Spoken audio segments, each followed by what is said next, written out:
কিছু মুনাফিক বর্তমানেও বলতে শুরু করেছে রাজনীতির সাথে কোরআনের কোনো সম্পর্ক নাই। যেই মুনাফিক এই কথা বলেছে আল্লাহর কসম কোরআনের সাথে ওই মুনাফিকের কোনো সম্পর্ক নাই। কথা ঠিক কি জোরে বলতে হবে। যে মুনাফিক বলেছে রাজনীতির সাথে কোরআনের সম্পর্ক নাই, কোরআনের সাথে ওই মুনাফিকের সম্পর্ক নাই। এই জন্য আমার ভাইয়েরা একেবারে কথা পরিষ্কার, মুসলমানদের দেশে আপনি রাজনীতি করবেন, ধর্ম বাদ দিয়ে রাজনীতি করতে পারবেন না। আর কথায় কথায় ধর্ম ব্যবসায়ী বলেন আলেমদেরকে। আলেমরা কেমনে ধর্ম ব্যবসায়ী হইল? আলেমরা ধর্মের কারণে জেল খাটলো, জরিমানা দিল, ব্যক্তি জীবন ধর্ম দিয়ে গড়েছে, পারিবারিক জীবন গড়েছে, সামাজিক জীবন গড়েছে, সারা জিন্দেগি ধর্মের জন্য কথা বলেছে। সে কেমনে ধর্ম ব্যবসায়ী হইল? এমনকি ধর্মের জন্য ফাঁসির মঞ্চ পর্যন্ত উঠেছে, কিন্তু বাতিলের কাছে মাথা নত করে নাই। তারা কেমনে ধর্ম ব্যবসায়ী হয়? ধর্ম ব্যবসায়ী তো তারা সারা বছর নামাজ নাই, রোজা নাই, নির্বাচন আসলে দবদবে সাদা পাঞ্জাবি পরে মাথার মধ্যে টুপি দিয়া মসজিদে গিয়ে যারা ভোট চায়, এরাই হচ্ছে নিকৃষ্ট ধর্ম ব্যবসায়ী। ওই ধর্ম ব্যবসায়ীরা আলেমদেরকে বলে ধর্ম ব্যবসায়ী। এই জন্য আসল ধর্ম ব্যবসায়ী কারা এটা জাতি বুঝে গেছে। সুতরাং ওই সমস্ত ধান্দাবাজ যারা, মুনাফিক যারা, এদের পেছনে এই দেশের মুসলমানরা হাঁটবে না। মুসলমানরা সৎ নেতৃত্ব বাংলাদেশে আনতে হবে, না হলে এই রাষ্ট্রকে তারা আবার কাফের বেঈমানদের তাবেদার রাষ্ট্র বানায় ছাড়বে। আমরা কি ভারতের গোলামি করার জন্য জন্ম হয়েছে আমাদের? মুসলমানরা কি ভারতের দাসত্ব করবে? ভারতের সাম্রাজ্যবাদী শক্তির চোখে চোখ রেখে আমরা কথা বলতে শিখেছি। রাষ্ট্র দ্বিতীয়বার স্বাধীন হওয়ার পরে 5 কিলোমিটার জায়গা এই দেশের বিডিআর সদস্যরা উদ্ধার করেছে। এমনকি ওরা আমাদের সীমানার কাঁটাতারের বেড়া 0 পয়েন্টে দিতে এসেছিল, বাংলাদেশের বিডিআররা রুখে দাঁড়িয়েছে। বিগত 16 বছরে বিজিবি সদস্যরা যা করতে পারে নাই তারা 6 মাসে করে দেখিয়েছে। এর মানে এদেশের বিজিবি, এদেশের সেনাবাহিনী, এদেশের পুলিশ বাহিনী শক্তি ছিল, কিন্তু তাদেরকে কাফেরদের গোলাম বানিয়ে রেখেছিল মোদির নাতিপুতিরা। কথা বলো ঠিক কিনা? সুতরাং মোদির নাতিপুতিরা যারা দেশে আসো, সোজা হয়ে যাও। কথা বলতে হবে। সোজা যদি না হও, আপা গেছে যে পথে, তোমাকে পাঠিয়ে দেওয়া হবে সেই পথে। আপনারা কি পাঠিয়ে দিতে প্রস্তুত আছেন? কারা কারা প্রস্তুত? হাত দেখতে চাচ্ছে।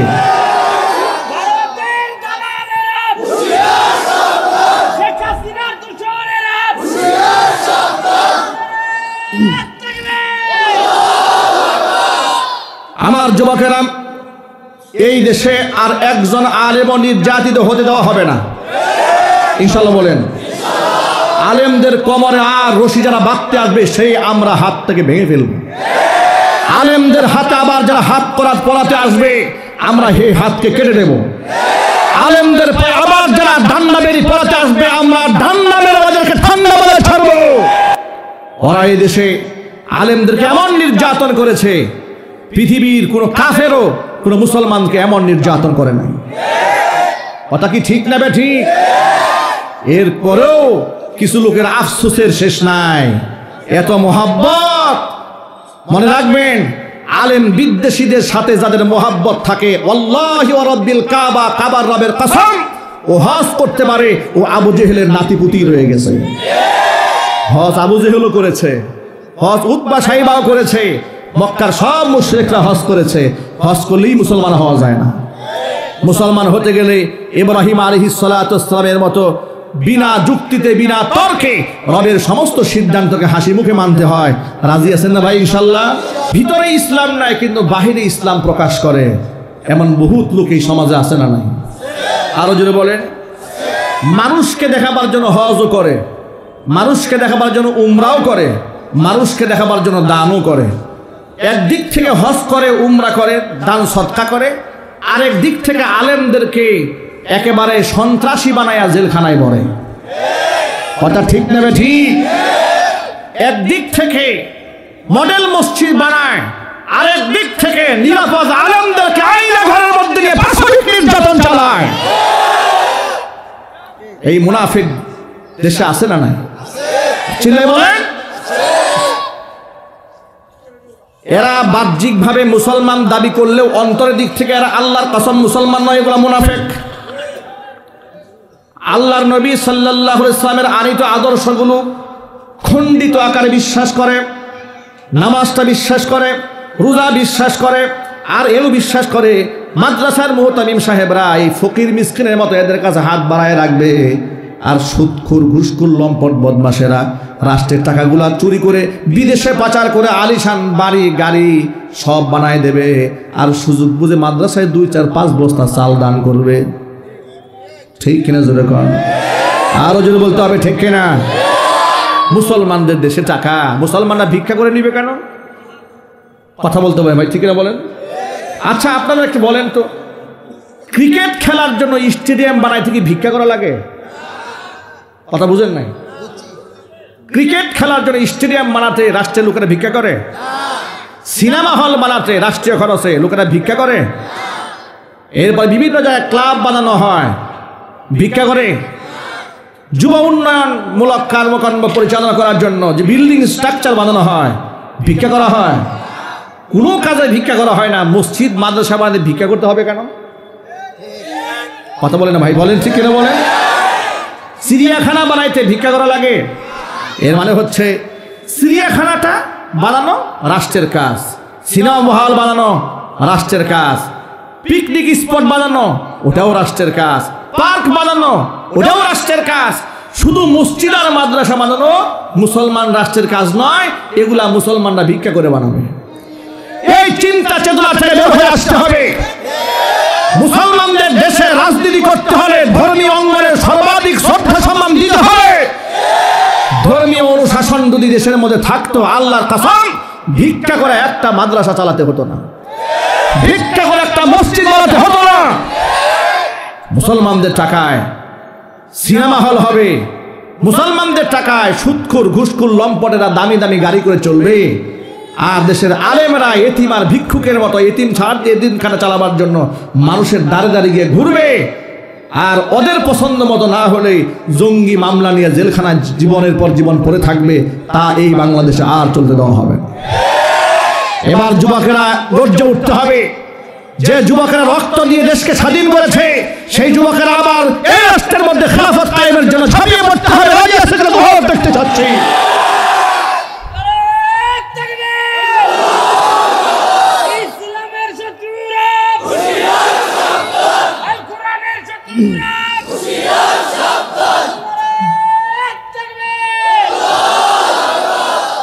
মুনাফিকেরা সব পছন্দ করে, কিন্তু ধর্মীয় অনুশাসন পছন্দ করে না। কথা বলতে হবে। এই জন্য কিছু মুনাফিক বর্তমানেও বলতে শুরু করেছে রাজনীতির সাথে কোরআনের কোনো সম্পর্ক নাই। যেই মুনাফিক এই কথা বলেছে, আল্লাহর কসম কোরআনের সাথে ওই মুনাফিকের কোনো সম্পর্ক নাই। কথা ঠিক কিনা জোরে বলতে হবে। যে মুনাফিক বলেছে রাজনীতির সাথে কোরআনের সম্পর্ক নাই, কোরআনের সাথে ওই মুনাফিকের সম্পর্ক নাই। এই জন্য আমার ভাইয়েরা, একেবারে কথা পরিষ্কার, মুসলমানদের দেশে আপনি রাজনীতি করবেন, ধর্ম বাদ দিয়ে রাজনীতি করতে পারবেন না। আর কথায় কথায় ধর্ম ব্যবসায়ী বলেন আলেমদেরকে। আলেমরা কেমনে ধর্ম ব্যবসায়ী হইল? আলেমরা ধর্মের কারণে জেল খাটলো, জরিমানা দিল, ব্যক্তি জীবন ধর্ম দিয়ে গড়েছে, পারিবারিক জীবন গড়েছে, সামাজিক জীবন গড়েছে, সারা জিন্দেগি ধর্মের জন্য কথা বলেছে। সে কেমনে ধর্ম ব্যবসায়ী হইল? এমনকি ধর্মের জন্য ফাঁসির মঞ্চ পর্যন্ত উঠেছে, কিন্তু বাতিলের কাছে মাথা নত করে নাই। তারা কেমনে ধর্ম ব্যবসায়ী হয়? ধর্ম ব্যবসায়ী তো তারা সারা বছর নামাজ নাই, রোজা নাই, নির্বাচন আসলে দবদবে সাদা পাঞ্জাবি পরে মাথার মধ্যে টুপি দিয়া মসজিদে গিয়ে তারা ভোট চায়। এরাই হচ্ছে নিকৃষ্ট ধর্ম ব্যবসায়ী। ওই ধর্ম ব্যবসায়ীরা আলেমদেরকে বলে ধর্ম ব্যবসায়ী। এই জন্য আসল ধর্ম ব্যবসায়ী কারা, এটা জাতি বুঝে গেছে। সুতরাং ওই সমস্ত ধান্দাবাজ যারা, মুনাফিক যারা, এদের পেছনে এই দেশের মুসলমানরা হাঁটবে না। মুসলমানরা সৎ নেতৃত্ব বাংলাদেশে আনতে হবে, না হলে এই রাষ্ট্রকে তারা আবার কাফের বেঈমানদের তাবেদার রাষ্ট্র বানায় ছাড়বে। আমরা কি ভারতের গোলামি করার জন্য জন্ম হয়েছে আমাদের? মুসলমানরা কি ভারতের দাসত্ব করবে? ভারতের সাম্রাজ্যবাদী শক্তির চোখে চোখ রেখে আমরা কথা বলতে শিখেছি। রাষ্ট্র দ্বিতীয়বার স্বাধীন হওয়ার পরে 5 কিলোমিটার জায়গা এই দেশের বিডিআর সদস্যরা উদ্ধার করেছে। এমনকি ওরা আমাদের সীমানার কাঁটাতারের বেড়া 0 পয়েন্টে দিতে এসেছিল, বাংলাদেশের বিডিআররা রুখে দাঁড়িয়েছে। বিগত 16 বছরে বিজিবি সদস্যরা যা করতে পারে নাই তারা 6 মাসে করে দেখিয়েছে। এর মানে এদেশের বিজিবি, এদেশের সেনাবাহিনী, এদেশের পুলিশ বাহিনী শক্তি ছিল, কিন্তু তাদেরকে কাফেরদের গোলাম বানিয়ে রেখেছিল মোদির নাতিপুতিরা। কথা বলো ঠিক কিনা? সুতরাং মোদির নাতিপুতিরা যারা দেশে আসো, সোজা হয়ে যাও, কথা বলতে হবে। সোজা যদি না হও, আপা গেছে যে পথে, তোমাকে পাঠিয়ে দেওয়া হবে সেই পথে। আপনারা কি পাঠিয়ে দিতে প্রস্তুত আছেন? কারা কারা প্রস্তুত? হাত দেখতে চাচ্ছে।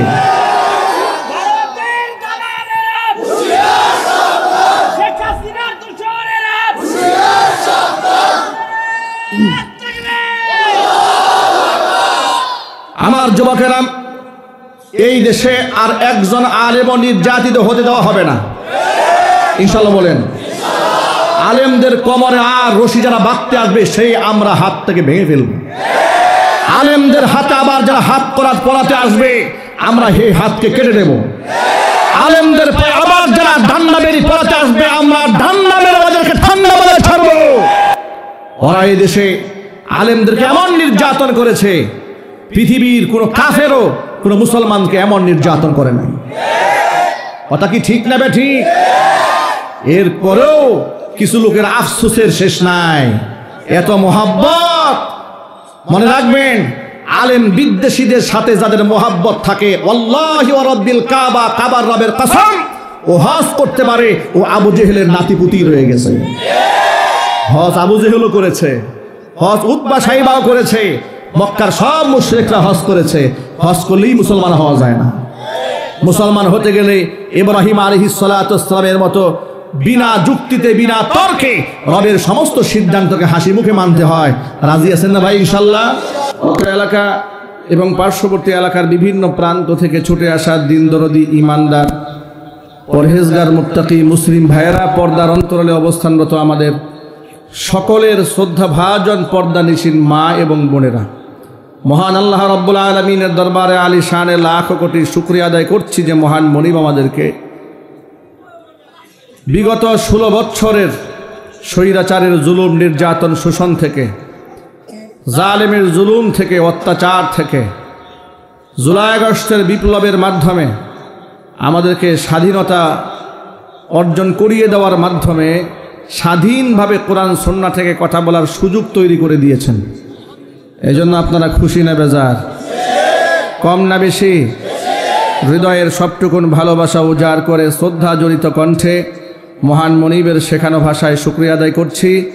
জবান ছেড়ে দিয়ে সকলে একযোগে বলছি আলহামদুলিল্লাহ। রব্বানা লাকাল হামদ হামদান কাসীরা তাইয়িবান মুবারাকান ফীহি। রব্বানা লাকাল হামদু কামা ইয়ানবাগি লিজালালি ওয়াজহিকা ওয়া আযীমি সুলতানিকা। আল্লাহ রাব্বুল আলামিন আজকের ইসলামী মহাসম্মেলনকে কবুল করেন। এই অপারেটর বক্সের আওয়াজ তো বন্ধ হয়ে গেছে। যে সমস্ত ছাত্ররা মাথায় পাগড়ি পাবে, আল্লাহ তাআলা এই ইকোটা একটু কমায় দিবে, হালকা রিভাব দিয়ে রাখো, বাস হালকা রিভাব। ওই সমস্ত হাফেজ কোরআনদেরকে আল্লাহ তাআলা জগৎ বিখ্যাত আলেমে দ্বীন হিসেবে কবুল করেন। তাদের পেছনে যারা শ্রম দিয়েছেন, ঘাম ঝরিয়েছেন, আল্লাহ পাক তাদেরকে মাফ করে দেন। অত্র এলাকার সমস্ত মুর্দেগানের কবরে আযাব আল্লাহ তাআলা কিয়ামত পর্যন্ত বন্ধ করে দিন। কাল হাসরের কঠিন ময়দানে এই আয়োজন আল্লাহ তাআলা আমাদের সকলের নাজাতের জারিয়া হিসেবে কবুল করেন। প্রিয় ভাইরা, পৃথিবীতে আল্লাহর জন্য যেই ব্যক্তি নিজেকে যতটা মিটিয়ে দেয়, আল্লাহ পাক তাকে তত বড় বানিয়ে দেয়। মান তাওয়াদা লিল্লাহি রাফাআহুল্লাহ। যে ব্যক্তি আল্লাহর জন্য বিনয় অবনত চিত্ত হয়, আল্লাহ পাক তাকে অনেক অনেক উপরে উঠিয়ে দেয়। পৃথিবীতে যতগুলো আল্লাহর নিকট ঘৃণিত পাপ আছে, আল্লাহর কাছে বান্দার হয়ে যতগুলো ঘৃণিত কাজ আছে বান্দার, এই ঘৃণিত কাজের মধ্যে অন্যতম একটা জঘন্যতম কাজের নাম হচ্ছে অহংকার। অহংকার মানুষকে ধ্বংস করে, অহংকার মানুষকে শেষ করে, অহংকার মানুষকে আত্মবিস্তৃত করে দেয়, নিজের পরিচয় ভুলিয়ে দেয়। এই পৃথিবীতে যারা অহংকার করেছে তাদেরকে আল্লাহ পাক এত বেশি অপমানিত করেছেন, ইতিহাসের পাতায় সেই অহংকারীদের চিত্রগুলো আল্লাহ পাক তুলে ধরেছেন। কোরআন মাজিদ আল্লাহ পাক বলেছেন, ইন্না ফিরআউনা আলা ফিল আরদি, নিশ্চয়ই ফিরআউন জমিনের মধ্যে দাম্ভিকতা করেছে, অহং প্রদর্শন করেছে। নমরুদ এই পৃথিবীতে অহংকার করেছে, ক্ষমতার বড়াই করেছে। আবু জাহাল একজন জ্ঞানী মানুষ ছিল, অহংবোধের কারণে তার জ্ঞান লোপ পেয়েছে, সত্য গ্রহণ করার ক্ষেত্রে অহংকার তার বাধা হয়ে দাঁড়িয়েছে। ঠিক কিনা বলেন?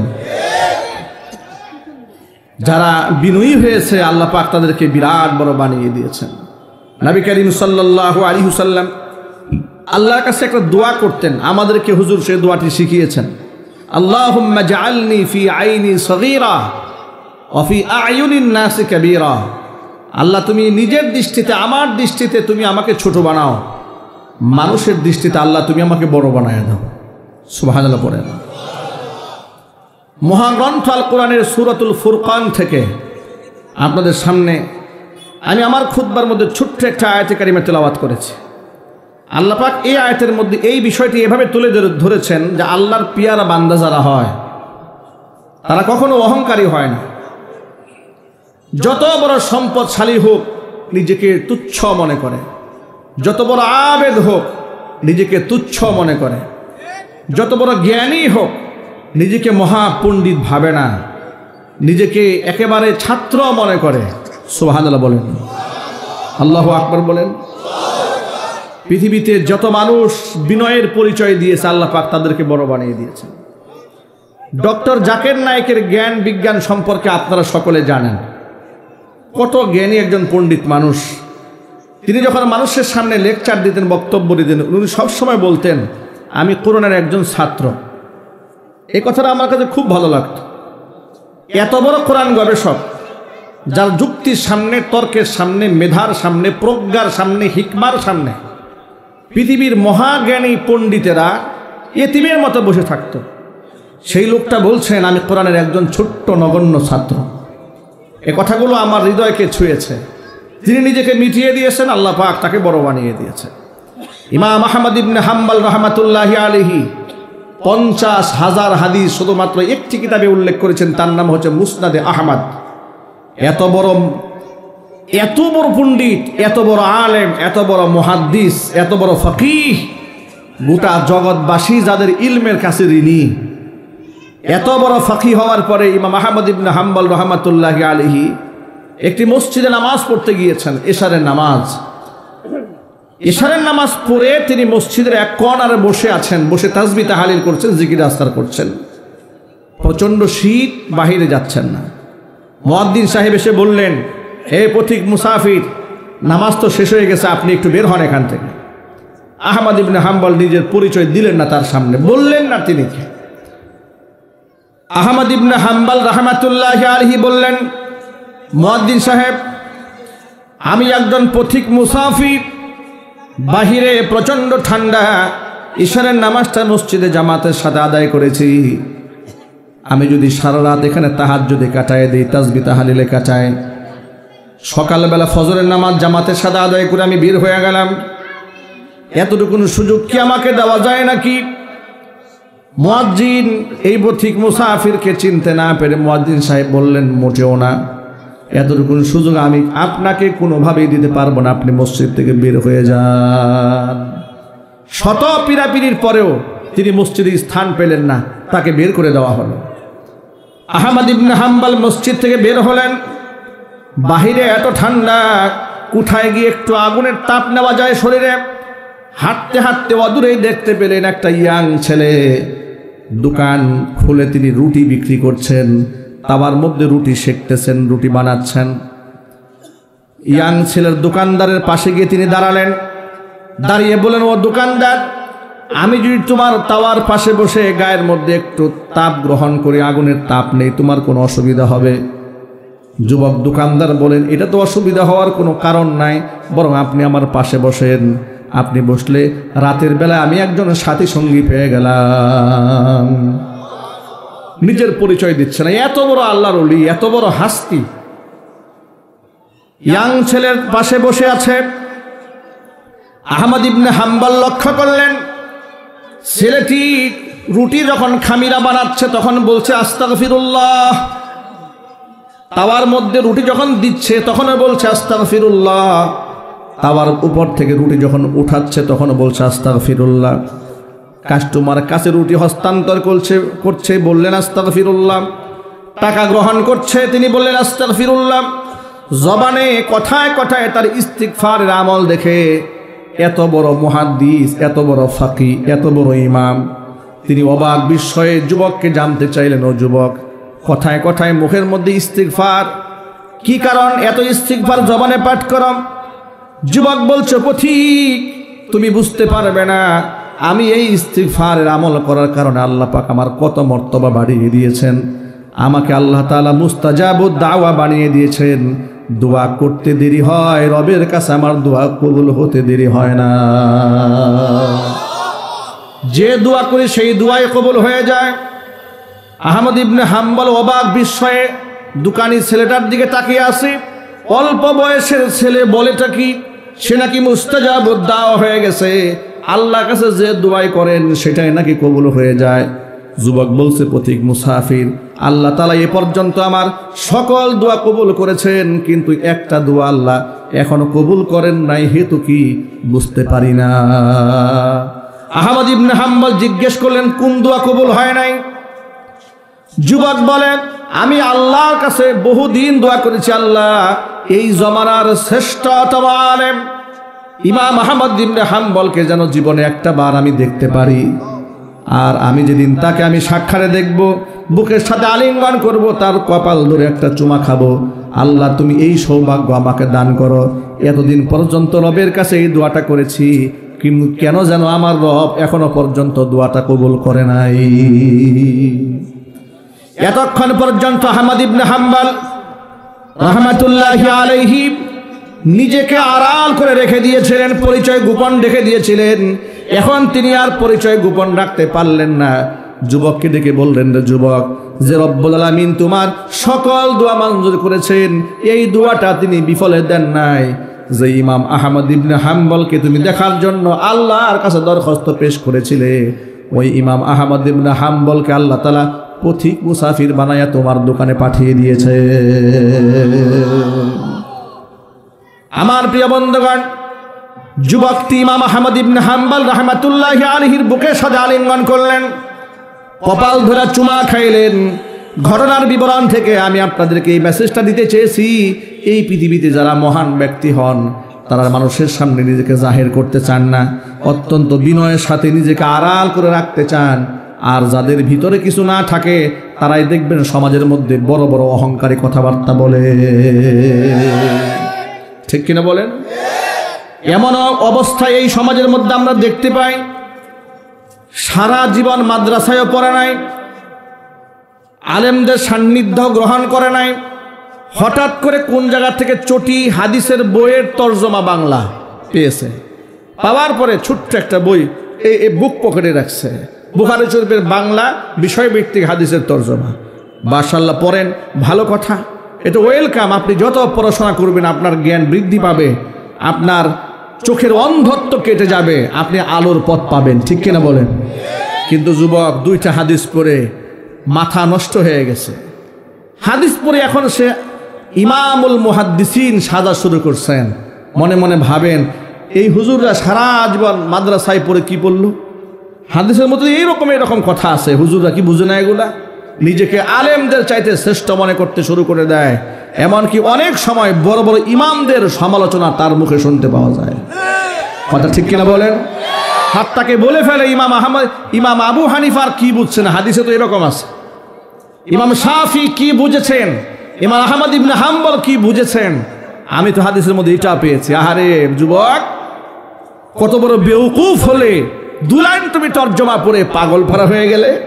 তুমি যাদের সমালোচনা করছো তারা ইমামুল মুহাদ্দিসিন, মুহাদ্দিসদের লিডার ছিলেন। চিৎকার দেখুন আল্লাহু আকবার। আর আচরণটা ছিল এরকম, নিজেকে কিছুই মনে করতেন। আল্লাহু আকবার বলেন। জান্নাতের সুসংবাদ প্রাপ্ত সাহাবী উমর ইবনুল খাত্তাব রাদিয়াল্লাহু তাআলা আনহু কত বড় সম্মানিত একজন সাহাবী, আল্লাহ পাকের কতটা নৈকট্য প্রাপ্ত তিনি ছিলেন। তার মেজাজ অনুপাতে আল্লাহ তাআলা কোরআন শরীফের বেশ 4টা জায়গার মধ্যে আল্লাহ তাআলা আয়াত নাজিল করেছেন। কয়টা জায়গায়? একটু জোরে বলতে হবে। এই যে অপারেটর বক্সের আওয়াজটা বন্ধ হয়ে গেছে, আবার বক্সের আওয়াজ ঠিক রাখেন। হ্যাঁ, হযরত ওমর ইবনুল খাত্তাব রাদিয়াল্লাহু তাআলা আনহুর মেজাজ অনুপাতে কোরআন মাজিদের 4টি আয়াত আল্লাহ পাক নাজিল করেছেন। সুবহানাল্লাহ পড়েন। এই যে মেরাজে পর্দার আয়াত নাজিল হওয়ার আগে পরপুরুষের সামনে, সাহাবায়ে কেরামের সামনে নবীর স্ত্রীরাও আসতেন, সাহাবায়ে কেরামের স্ত্রী কন্যারা একে অপরের সামনে আসতেন। এটা হযরত উমরের পছন্দ হতো না। হাত্তাকে নবী করিম সাল্লাল্লাহু আলাইহি ওয়াসাল্লামের বিবাহের এক ওলিমার অনুষ্ঠানে একেবারে সাহাবায়ে কেরাম দাওয়াত খাইতে আইসা রুমের মধ্যে এই যে বসলেন, এটা হযরত উমরের পছন্দ হয় নাই। ওমর ফারুক রাদিয়াল্লাহু তাআলা আনহু আল্লাহ রাসূলকে বলতেছিলেন, হে আল্লাহ রাসূল, আল্লাহ পাক এই বিধানটা আমাদের কবে দেবেন? নারী পুরুষ যদি একসাথে এইভাবে থাকা, এটা আর সহ্য হচ্ছে না। এত গেজাগেজি করে থাকা, আল্লাহর পক্ষ থেকে একটা ফয়সালা আসা উচিত। এরকম একটা তিনি মনের মধ্যে বাসনা কামনা দীর্ঘদিন পোষণ করেছেন। কোরআন মাজিদের সূরা আহজাবে আল্লাহ পাক আয়াত নাজিল করে বললেন, ওয়া ইযা সাআলতুমুহুন্না মাতাআন ফাসআলুহুন্না মিন ওয়ারাই হিজাব। পর্দা আয়াত নাজিল করে আল্লাহ পাক বললেন, এখন থেকে নারী পুরুষ আর একে অপরের সামনে যেতে পারবে না। চিৎকার দেখুন আল্লাহু আকবার। হাত্তাকে নবী পত্নী আমাদের মা হন, রাসূলের স্ত্রীদের সামনেও জান্নাতের সুসংবাদ প্রাপ্ত সাহাবীরা পর্যন্ত যেতে পারবে না। যদি কিছু চাওয়ার প্রয়োজন হয়, পর্দার আড়াল থেকে চেয়ে নেবে। জোরে বলুন আল্লাহু আকবার। রাইসুল মুনাফিকিন, মুনাফিকদের সর্দার আব্দুল্লাহ ইবনে উবাই ইবনে সালুল যখন মারা গেল, তার ছেলে খাঁটি সাহাবী আব্দুল্লাহ রাদিয়াল্লাহু তাআলা আনহু আল্লাহ রাসূলের কাছে এসে বললেন, হে আল্লাহ রাসূল, আমার বাবা খারাপ মানুষ ছিলেন, এটা আমি জানি, আপনিও জানেন, কিন্তু সে তো মুসলমান ছিলেন, আমাদের মাঝেই তিনি থাকতেন। তার ইন্তেকাল হয়েছে, আপনি তার জন্য জানাজার নামাজ পড়বেন, আপনার গায়ের একটা জুব্বা দিবেন, তাকে আমরা কাফনের কাপড় হিসেবে পরায় দেব, আপনার মুবারক থুতু লালাটা তার মুখের মধ্যে দিয়ে দেব, যাতে করে আল্লাহ তাআলা তার সওয়াল জবাবটা সহজ করে দেন। আল্লাহর নবী এই মুনাফিকের জানাজার নামাজ পড়াবার জন্য প্রস্তুতি গ্রহণ করলেন। এমন সময় ওমর ইবনুল খাত্তাব রাদিয়াল্লাহু তাআলা আনহু হুজুরকে বললেন, হে আল্লাহর রাসূল, আপনি এই লোকের জানাজা পড়বেন। এই লোক ইসলামের এত ক্ষতি করেছে, সে মুনাফিক, তার জানাজা আপনি পড়বেন। কোরআন শরীফে আল্লাহ বলেছে, ইস্তাগফির লাহুম আও লা তাস্তাগফির লাহুম ইন তাস্তাগফির লাহুম 70 মাররাতান ফালাই ইয়াগফিরুল্লাহু লাহুম। আপনি এই সমস্ত মুনাফিকদের জন্য ক্ষমা চান আর নাই চান, আপনি যদি মুনাফিকদের জন্য 70 বার আল্লাহর কাছে ক্ষমা চান, আমি আল্লাহ তাআলা কোশ্চিন কালেও মুনাফিকদেরকে ক্ষমা করব না, আল্লাহ কোরআনে বলেছেন। ও আল্লাহর নবী, এরপর আপনি মুনাফিকদের জানাজার নামাজ পড়বেন। আল্লাহর নবী সাল্লাল্লাহু আলাইহি ওয়াসাল্লাম জবাব দিয়ে বললেন, ও ওমর শোনো, আল্লাহ তাআলা আয়াতে বলেছেন 70 বার ক্ষমা চাইলেও আল্লাহ তাআলা তাদেরকে ক্ষমা করবেন না। ক্ষমা প্রার্থনা করলে কিন্তু আল্লাহ তাআলা একটা বারের জন্য আমাকে মুনাফিকদের জন্য দোয়া করতে বারণ করেন নাই। আমি যদি শুনতে পারি আল্লাহর পক্ষ থেকে 100 বার কোনো ব্যক্তির জন্য মাফ চাইলে আল্লাহ তাকে মাফ করে দেবেন, আমি মুহাম্মদ সাল্লাল্লাহু আলাইহি ওয়াসাল্লাম আমার উম্মত যত বড় গুনাহগারী হোক না কেন, তার জন্য আমি 100 বারই আল্লাহর কাছে ক্ষমা প্রার্থনা করব। জোরে করে আল্লাহু আকবার। দয়ার নবী, মায়ার নবী, উম্মতের মায়া অন্তরে ভরপুর, মুনাফিকের জানাজার নামাজ তিনি পড়লেন। আল্লাহ তাআলা কোরআন মাজিদ আয়াত নাযিল করে বললেন, ওয়ালা তুসাল্লি আলা আহাদিম মিনহুম মাতা আবাদা ওয়ালা তাকুম আলা কবরিহি ইন্নাহুম কাফারু বিল্লাহি ওয়া রাসূলিহি ওয়া মাতু ওয়া হুম ফাসিকুন। আল্লাহ রাব্বুল আলামিন হযরত উমর রাদিয়াল্লাহু তাআলা আনহুর সেই মানসাটা পূরণ করে দিলেন। উমর যে বলেছিলেন, মুনাফিকদের জানাজা আপনি কেন পড়তে যাচ্ছেন?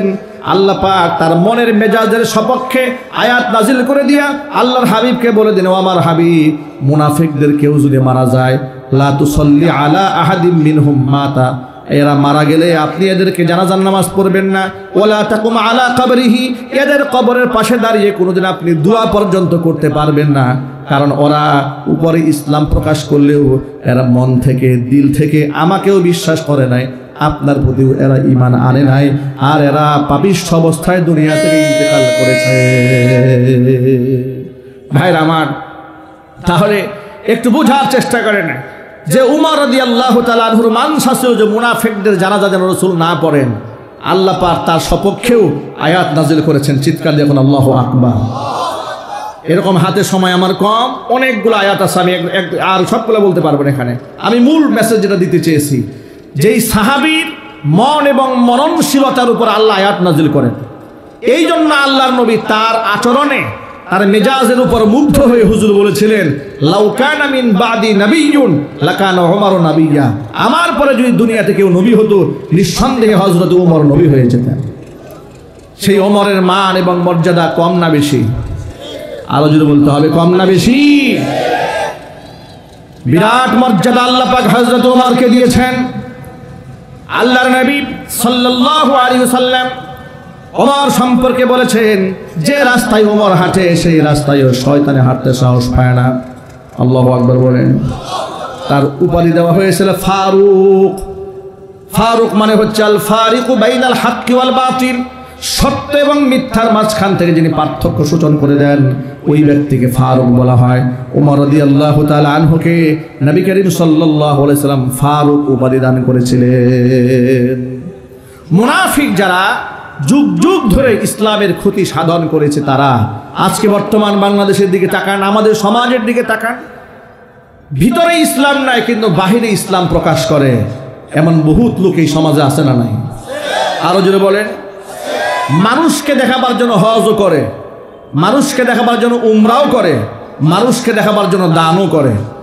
একদিক থেকে হজ করে, উমরা করে, দান সদকা করে, আরেক দিক থেকে আলেমদেরকে একেবারে সন্ত্রাসী বানায়া জেলখানায় ভরে। কথা ঠিক নেবে? ঠিক। একদিক থেকে মডেল মসজিদ বানায়, আরেক দিক থেকে নিরাপদ আলেমদেরকে আইনা ঘরের মধ্যে নিয়ে পাশবিক নির্যাতন চালায়। এই মুনাফিক দেশে আছে না নাই? চিল্লায় বলেন। এরা বাহ্যিকভাবে মুসলমান দাবি করলেও অন্তরের দিক থেকে এরা আল্লাহর কসম মুসলমান নয়, এগুলো মুনাফিক। আল্লাহর নবী সাল্লাল্লাহু আলাইহি ওয়াসাল্লামের আনিত আদর্শগুলো খণ্ডিত আকারে বিশ্বাস করে, নামাজটা বিশ্বাস করে, রোজা বিশ্বাস করে, আর এও বিশ্বাস করে মাদ্রাসার মুহতামিম সাহেবরা এই ফকির মিসকিনের মতো এদের কাছে হাত বাড়ায় রাখবে, আর সুদখোর ঘুষখোর লম্পট বদমাশেরা রাষ্ট্রের টাকাগুলা চুরি করে বিদেশে পাচার করে আলিশান বাড়ি গাড়ি সব বানায় দেবে, আর সুযোগ বুঝে মাদ্রাসায় 2-4-5 বস্তা চাল দান করবে। ঠিক কিনা জোরে কর? আরো জোরে বলতে হবে, ঠিক কিনা? মুসলমানদের দেশে টাকা মুসলমানরা ভিক্ষা করে নিবে কেন? কথা বলতে হবে ভাই, ঠিক কিনা বলেন? আচ্ছা আপনারা একটু বলেন তো, ক্রিকেট খেলার জন্য স্টেডিয়াম বানাইতে কি ভিক্ষা করা লাগে? কথা বুঝেন নাই? ক্রিকেট খেলার জন্য স্টেডিয়াম বানাতে রাষ্ট্রের লোকেরা ভিক্ষা করে? সিনেমা হল বানাতে রাষ্ট্রীয় খরচে লোকেরা ভিক্ষা করে? এরপর বিভিন্ন জায়গায় ক্লাব বানানো হয়, ভিক্ষা করে। যুব উন্নয়নমূলক কর্মকাণ্ড পরিচালনা করার জন্য যে বিল্ডিং স্ট্রাকচার বানানো হয়, ভিক্ষা করা হয়? কোনো কাজে ভিক্ষা করা হয় না। মসজিদ মাদ্রাসা বানাতে ভিক্ষা করতে হবে কেন? কথা বলে না ভাই, বলেন ঠিক কিনা বলেন? চিড়িয়াখানা বানাইতে ভিক্ষা করা লাগে? এর মানে হচ্ছে চিড়িয়াখানাটা বানানো রাষ্ট্রের কাজ, সিনেমা হল বানানো রাষ্ট্রের কাজ, পিকনিক স্পট বানানো ওটাও রাষ্ট্রের কাজ, পার্ক বানানো ওটাও রাষ্ট্রের কাজ। শুধু মসজিদ আর মাদ্রাসা বানানো মুসলমান রাষ্ট্রের কাজ নয়, এগুলা মুসলমানরা ভিক্ষা করে বানাবে। এই চিন্তা চেতনা থেকে বের হয়ে আসতে হবে। মুসলমানদের দেশে রাজনীতি করতে হলে ধর্মীয় অঙ্গনের সর্বাধিক শ্রদ্ধা সম্মান দিতে হবে। ধর্মীয় অনুশাসন যদি দেশের মধ্যে থাকতো, আল্লাহর কসম ভিক্ষা করে একটা মাদ্রাসা চালাতে হতো না, ভিক্ষা করে একটা মসজিদ বানাতে হতো না। মুসলমানদের টাকায় সিনেমা হল হবে, মুসলমানদের টাকায় সুদখোর ঘুষখোর লম্পটেরা দামি দামি গাড়ি করে চলবে, আর দেশের আলেমরা এতিম আর ভিক্ষুকের মতো এতিম ছাড় দিয়ে দিনখানা চালাবার জন্য মানুষের দাঁড়ে দাঁড়িয়ে গিয়ে ঘুরবে। আর ওদের পছন্দ মতো না হলে জঙ্গি মামলা নিয়ে জেলখানায় জীবনের পর জীবন পড়ে থাকবে। তা এই বাংলাদেশে আর চলতে দেওয়া হবে না। এবার যুবকেরা গর্জে উঠতে হবে। যে যুবকেরা রক্ত দিয়ে দেশকে স্বাধীন করেছে, সেই যুবকেরা আবার এই রাষ্ট্রের মধ্যে খেলাফত কায়েমের জন্য ঝাঁপিয়ে পড়তে হবে। রাজি আছে কিনা দুহাত দেখতে চাচ্ছি।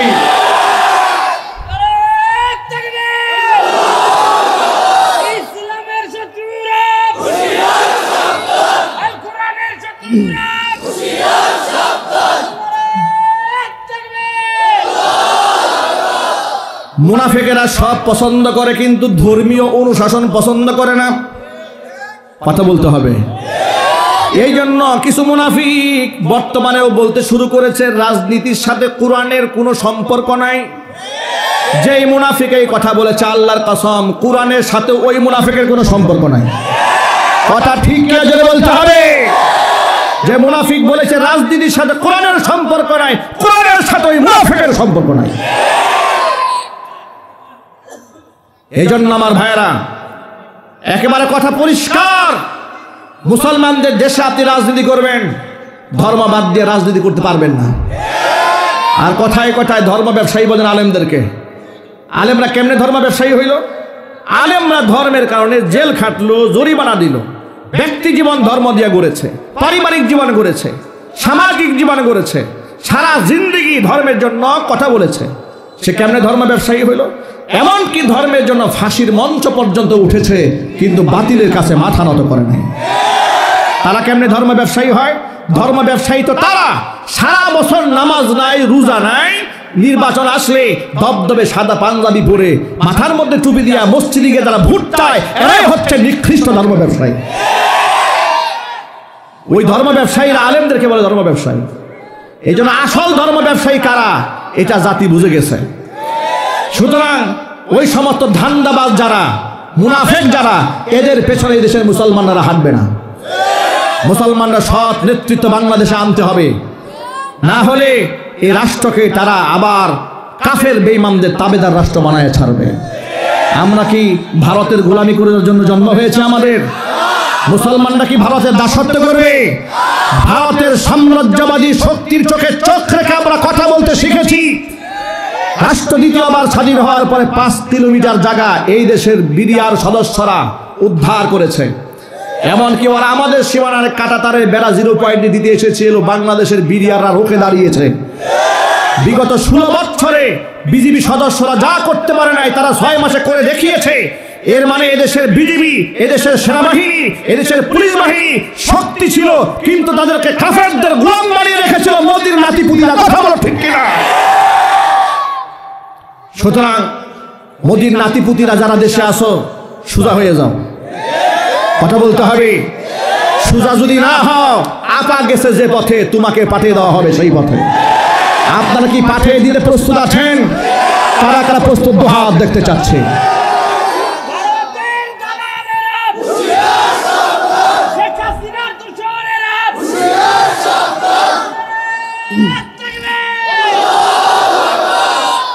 আমার যুবকেরা, এই দেশে আর একজন আলেম নির্যাতিত হতে দেওয়া হবে না, ইনশাল্লাহ বলেন।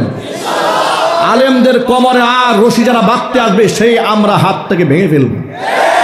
আলেমদের হাতে আবার যারা হাত পরাতে আসবে, আমরা সেই হাতকে কেটে দেব। আলেমদের আবার যারা ডান্ডা বেরি পরাতে আসবে, আমরা ডান্ডা মেরে ওদেরকে ঠান্ডা বলে ছাড়বো। ওরা এই দেশে আলেমদেরকে এমন নির্যাতন করেছে, পৃথিবীর কোনো কাফেরও কোনো মুসলমানকে এমন নির্যাতন করে নাই। কথা কি ঠিক না ঠিক? এরপরেও কিছু লোকের আফসোসের শেষ নাই। এত মোহাব্বত, মনে রাখবেন, আলেম বিদ্বেষীদের সাথে যাদের মোহাব্বত থাকে, আল্লাহি ওয়া রাব্বিল কাবা, কাবার রবের কসম, ও হজ করতে পারে, ও আবু জেহেলের নাতিপুতি রয়ে গেছে। হজ আবু জেহেলও করেছে, হজ উতবা সাইবাও করেছে, মক্কার সব মুশরিকরা হজ করেছে। হজ করলেই মুসলমান হওয়া যায় না। মুসলমান হতে গেলে ইব্রাহিম আলাইহিস সালাতু ওয়াস সালামের মতো বিনা যুক্তিতে বিনা তর্কে রবের সমস্ত সিদ্ধান্তকে হাসি মুখে মানতে হয়। রাজি আছেন না ভাই ইনশাআল্লাহ? আল্লাহ কবুল করেন, জোরে কোন আমিন। প্রিয় যুবক ভাইয়ের আমার, ওমর ইবনুল খাত্তাব রাদিয়াল্লাহু তাআলা আনহুর কথাই বলতেছিলাম। আল্লাহ পাক তাকে এত শান দিলেন, এত মান দিলেন, এত সম্মান দিলেন, মর্যাদা দিলেন। আল্লাহর কাছে তিনি দোয়া করতেন, আল্লাহুম্মা রযুকনি শাহাদাতান ফি সাবিলিক ওয়াজআল মাউতি ফি বালাদি রাসূলিক। আল্লাহ তাআলা, তোমার পথে তুমি আমাকে শাহাদাতের মৃত্যু দান করো এবং তোমার নবীজির দেশে আমাকে তুমি মৃত্যুবরণ করাও। আল্লাহর কাছে দোয়া মঞ্জুর হয়ে গেল। ফজরের নামাজের ইমামতিরত অবস্থায় হযরত উমরের পেটের মধ্যে ছুরি দিয়ে আঘাত করা হলো। পেটের চামড়া ছিঁড়ে ভুঁড়ি বের হয়ে গেল, নারী বুড়ি ছিদ্র হইয়া ময়লা পর্যন্ত শরীর থেকে বের হয়ে গেছে। চিকিৎসক আসলেন চিকিৎসা করার জন্য। হাকিম ডাক্তার তাকে বললেন, এক গ্লাস দুধ পান করেন। এক গ্লাস দুধ তাকে পান করানো হলো। মুখ দিয়ে পান করানোর সাথে সাথে দুধটা নারী বুড়ি ছিদ্র হয়ে আরেক দিক থেকে বের হয়ে গেল। অবস্থা প্রেক্ষিতে ডাক্তার সিদ্ধান্ত নিলেন, ইনি তো বেশি সময় আর টিকে থাকতে পারবেন না। অবশ্য আল্লাহর পথের প্রতীক হয়ে তিনি দুনিয়া থেকে চিরদিনের জন্য বিদায় হয়ে যাবেন। খলিফাকে ডেকে বললেন, খলিফা, আপনার যদি কোনো ওসিয়তনামা থাকে, শেষবারের মতো কিছু বলার থাকে আপনি বলে নেন। শেষবারের মতো বলার থাকলে বলে ফেলুন। হযরত উমর নিজের ছেলে আব্দুল্লাহ ইবনে উমরকে ডাকলেন। আব্দুল্লাহ ইবনে উমর আসো। তিনি বললেন, সাহাবীদের মধ্যে একজন সাহাবীর নাম হচ্ছে হুযায়ফা ইবনুল ইয়ামান রাদিয়াল্লাহু তাআলা আনহু, যার উপাধি হচ্ছে সাহিবু সিররি রাসূলিল্লাহি সাল্লাল্লাহু আলাইহি সাল্লাম। আল্লাহর নবী সাল্লাল্লাহু আলাইহি সাল্লামের গোপন তথ্য যিনি রাখতেন। আল্লাহর হাবিবের গোপন রহস্যবিদ যে সাহাবীকে বলা হতো, সেই সাহাবীর নাম হুযায়ফা ইবনুল ইয়ামান রাদিয়াল্লাহু তাআলা আনহু। তাকে সাহিবু সিররি রাসূলিল্লাহি সাল্লাল্লাহু আলাইহি সাল্লাম বলা হতো এই কারণে, মদিনার মুনাফিকদের 12 জন নামের তালিকা, 12 জন মুনাফিকের নামের তালিকা এই হুযায়ফা ইবনুল ইয়ামানের কাছে নবী সাল্লাল্লাহু আলাইহি ওয়াসাল্লাম উপস্থাপন করেছিলেন। এমনকি আল্লাহর নবী বিষয়টি গোপন রাখতে বলেছিলেন, তিনি গোপন রেখেছেন। কিন্তু নবী করিম সাল্লাল্লাহু আলাইহি সাল্লামের সময়ও যদি ওমর ইবনুল খাত্তাব রাদিয়াল্লাহু তাআলা আনহু খেয়াল করতেন কোনো সাহাবী মারা যেতেন, হুযায়ফা তারা জানাজায় অংশগ্রহণ করে কিনা, হুযায়ফা যদি জানাজায় অংশগ্রহণ করতেন, উমর ধরে নিতেন তিনি মুনাফিক নন। হুযায়ফা যদি কারো জানাজায় না যেতেন, উমর বুঝে ফেলতেন নিশ্চয়ই সে মুনাফিক, এই জন্য সে জানাজায় যায় না। হযরত উমরও সেই জানাজায় অংশগ্রহণ করতেন না। হুযায়ফা ইবনুল ইয়ামানকে ডেকে ওমর ইবনুল খাত্তাব বলছেন, আল্লাহর নামের কসম করে বলছি, হে হুযায়ফা, তুমি আমাকে বলো তো, যে 12 জন মুনাফিকের নামের তালিকা রাসূল পাক সাল্লাল্লাহু আলাইহি ওয়াসাল্লাম তোমার কাছে দিয়েছিলেন, ওই 12 জন মুনাফিকদের মধ্যে আমার নামটা কি আছে? সুবহানাল্লাহ বলেন, আল্লাহু আকবার বলেন। এত বড় আল্লাহ পাকের মুকাররব বান্দা, জান্নাতের সুসংবাদ প্রাপ্ত সাহাবী, নিজের গুনার প্রতি নিজের প্রতি এতটা দুর্বল, তিনি ভয় পাচ্ছেন, না জানি আমি মুনাফিক হয়ে গেলাম, রাসূল কি আমাকে মুনাফিক হিসেবে নাম লিখে দিয়েছেন। এই কথা শুনে হুযায়ফা ইবনুল ইয়ামান রাদিয়াল্লাহু তাআলা আনহু আর জোরধারায় কান্নায় ভেঙে পড়লেন। ওমর ইবনুল খাত্তাব দ্বিতীয়বারের মতো কসম করে তাকে বললেন, আল্লাহর কসম দিয়া বলি, তুমি একটা বার শুধু বলো, মুনাফিকদের নামের যে তালিকা তোমার কাছে আছে, ওই তালিকার মধ্যে আমার নামটা কি আছে নাকি? হুযায়ফা ইবনুল ইয়ামান চোখের পানি ছেড়ে কান্না করে বললেন, খলিফাতুল মুসলিমিন, আল্লাহর কসম করে বলি, মুনাফিকদের তালিকার মধ্যে আপনার নাম উল্লেখ করা হয় নাই। এতেই তার দিল ঠান্ডা হয় নাই। ছেলে আব্দুল্লাহকে ডেকে বলছে, আব্দুল্লাহ রে, আমার শাহাদাতের পরে এই হুযায়ফা ইবনুল ইয়ামানের দিকে খেয়াল করবা, সে আমার জানাজাটা পড়ে কিনা। সে যদি আমার জানাজা পড়ে, তোমরা ধরে নিও আমি মুনাফিক ছিলাম না। সুবহানাল্লাহ বলে। হুযায়ফা ইবনুল ইয়ামানকে তিনি বলে দিলেন তার জানাজা পড়ার জন্য। ছেলে আব্দুল্লাহকে ডেকে বলছে, তুমি একটু মা আয়েশার কাছে গিয়ে বলবে, মিন উমর ইবনুল খাত্তাব, উমর ইবনুল খাত্তাবের পক্ষ থেকে আপনার কাছে একটা আবেদন এসেছে। জীবনের শেষ সায়ান্নে এসে মা আয়েশার প্রতি আমার একটা আবেদন, আমার 2 পরম বন্ধু মুহাম্মদ সাল্লাল্লাহু আলাইহি ওয়াসাল্লাম এবং আবু বকর সিদ্দিক যেখানে শুয়ে আছে, আমার ইন্তেকালের পরে আমি তাদের সাথী হয়ে তাদের পাশে থাকতে চাই। কিন্তু জায়গাটা যেহেতু মা আয়েশার জন্য, আয়েশার ঘর, এই জন্য হক মা আয়েশার। মা আয়েশা যদি না দেন তাহলে আমাকে সাধারণ মুসল্লিদের গুরুস্থানে আমাকে মাদফন করে দেবে।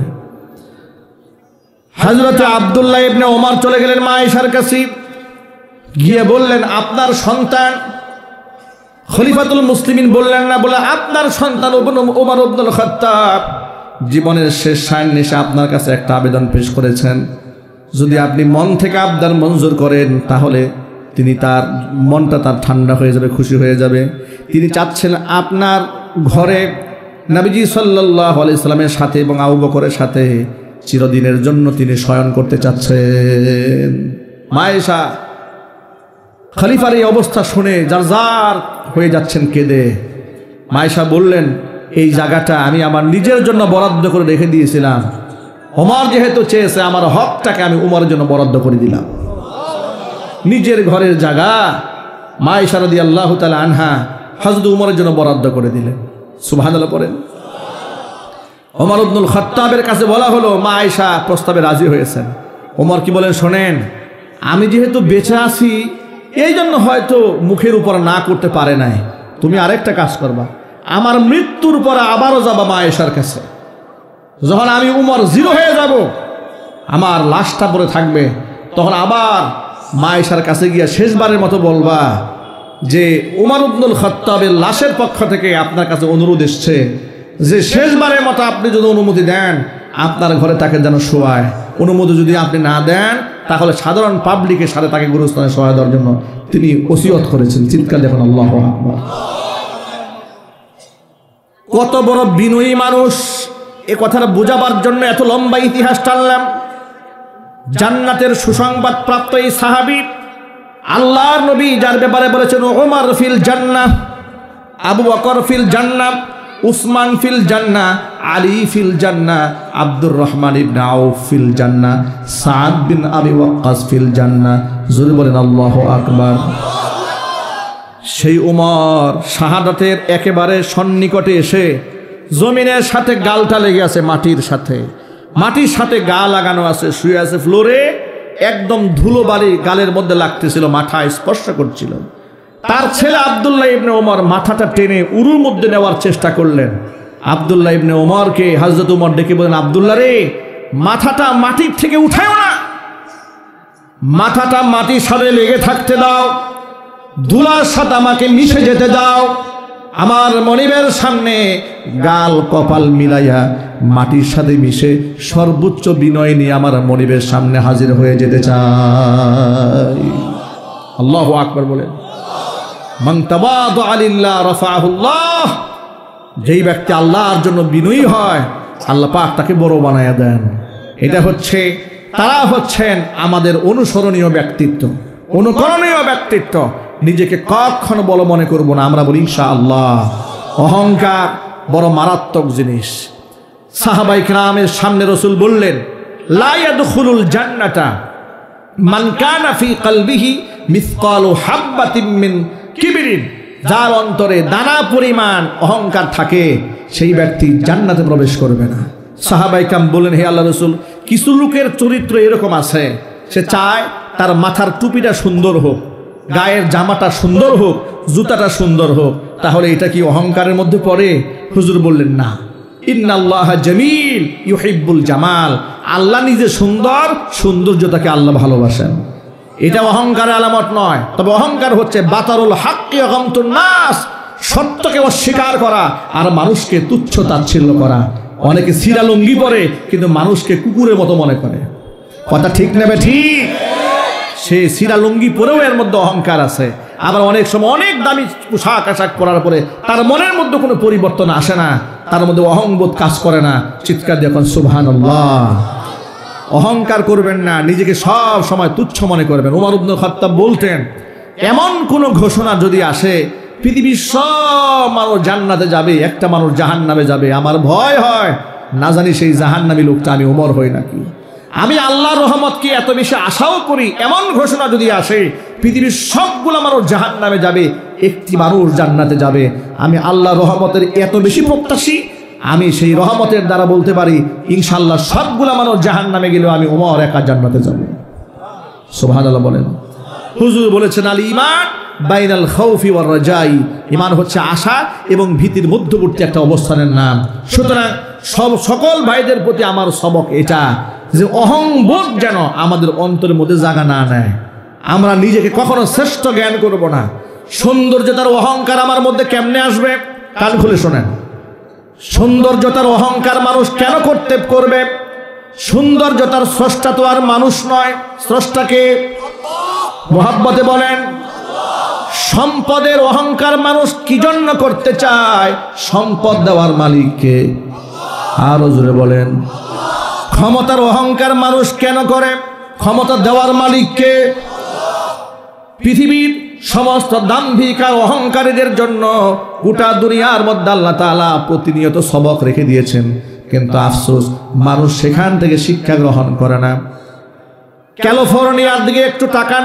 আমেরিকার ক্যালিফোর্নিয়া, লস অ্যাঞ্জেলেসে, যেখানে বিলিয়নাররা, মিলিয়নাররা, ট্রিলিয়ন সম্পদের মালিকেরা বসবাস করেছে, এমন হাই লাক্সারিয়াস লাইফ লিড তারা করেছে।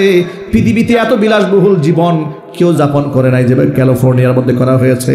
ক্যালিফোর্নিয়ার সিটিটা দেখে মনে হয় না এটা দুনিয়ার কোনো জায়গা, মনে হচ্ছে স্বর্গ, মনে হচ্ছে কোনো জান্নাতের কোনো টুকরা হয়তো বা হয়ে যাবে। একটা বাড়ি বিলিয়ন মিলিয়ন টাকা খরচ করে বানানো হয়েছে। আজকে সেদিকে তাকাবেন, মুহূর্তের মধ্যে মনে হবে একেবারে হাবা মানসুরা, একেবারে আল্লাহ পাক ধুলার সাথে উড়িয়ে দিয়েছেন। ওই যে আসহাবুল ফিল, হস্তি বাহিনীর ঘটনার মধ্যে আল্লাহ পাক বলেছেন না ফাজআলাহুম কাআসফিম মাকুল, এদের অবস্থা আমি এমন বানিয়ে দিয়েছিলাম মনে হচ্ছে চর্বিত ঘাস। গাধা এবং ছাগলে ঘাসগুলাকে চিবাইয়া সুবাগুলো যখন ফেলে দিয়েছে। আছে ক্যালিফোর্নিয়ার চিত্রের দিকে তাকালে মনে হয় এটা আরেকটা ফিলিস্তিনের গাজার ভূমি। কথা বলতে হবে, ঠিক কিনা? ফিলিস্তিনের মুসলমানদেরকে মারার জন্য তারা এক বছরে $1250 কোটি ইসরায়েলি পশু সৈন্যদেরকে ওরা সহায়তা দিয়েছিল। ডোনাল্ড ট্রাম্প ক্ষমতায় আসার আগে নির্বাচনী ইশতেহারের মধ্যে বলেছিল এইবার সে ক্ষমতায় যেতে পারলে গাজার বাকি অস্তিত্বটুকু সে মৃত্যুপুরীতে পরিণত করবে, জ্বালিয়ে পুড়িয়ে ছাই বানিয়ে দিবে। আল্লাহ পাকের পক্ষ থেকে কেমন যেন বলা হয়েছে গাজার মাটি মৃত্যুপুরীতে বানানোর প্রয়োজন হবে না, গাজার মাটিতে আর আগুন জ্বলতে দেওয়া হবে না, নিজের আগুনটা নেভাও। এমন দাবানল আল্লাহ জ্বালিয়ে দিয়েছেন, পৃথিবীর সর্বোচ্চ প্রযুক্তি খাটিয়েও তা সে আগুন নিয়ন্ত্রণ করতে সক্ষম হয়নি। নাসার দেশের বিজ্ঞানীরা যে দেশে নবযান তারা পাঠায়, মঙ্গলে যায় মানুষেরা, মৃত্যুকে জিন্দা করার জন্য তারা নাকি গবেষণা করতেছে। আমি আমার ভাষায় কয়েকদিন আগেও বলেছি মৃত্যু কেমনে জিন্দা হবে এই ব্যাপারে গবেষণা না করে আগুন কেমনে নিভাইবা এটাকে চিন্তা করো। কথা ঠিক কিনা বলেন? আল্লাহ আছে না নাই? আমেরিকার সেই দাম্ভিক আর অহংকারীদেরকে আল্লাহ পাক কেমন যেন বুঝাই দিলেন, তোরা তো ভুলে গিয়েছিলি যে স্রষ্টা একজন আছে, ক্ষমতাধর একজন আছে, যার ক্ষমতার সামনে তোদের ক্ষমতা একেবারে তুচ্ছ মাত্র। সেটা আল্লাহ পাক বিশ্ববাসীকে আবার একটা মেসেজ দিয়েছেন, ঠিক কিনা বলেন? সুতরাং সেই রবের সামনে ক্ষমতার দাপট নয়, জ্ঞানের দাপট নয়, সৌন্দর্যতার দাপট নয়। আমরা গোলাম হয়েই বাঁচতে চাই, গোলাম হয়েই মরতে চাই, গোলাম হিসেবে হাসরের ময়দানে দাঁড়াতে চাই। রাজি আছেন কারা কারা? দোহাত দেখতে চায়।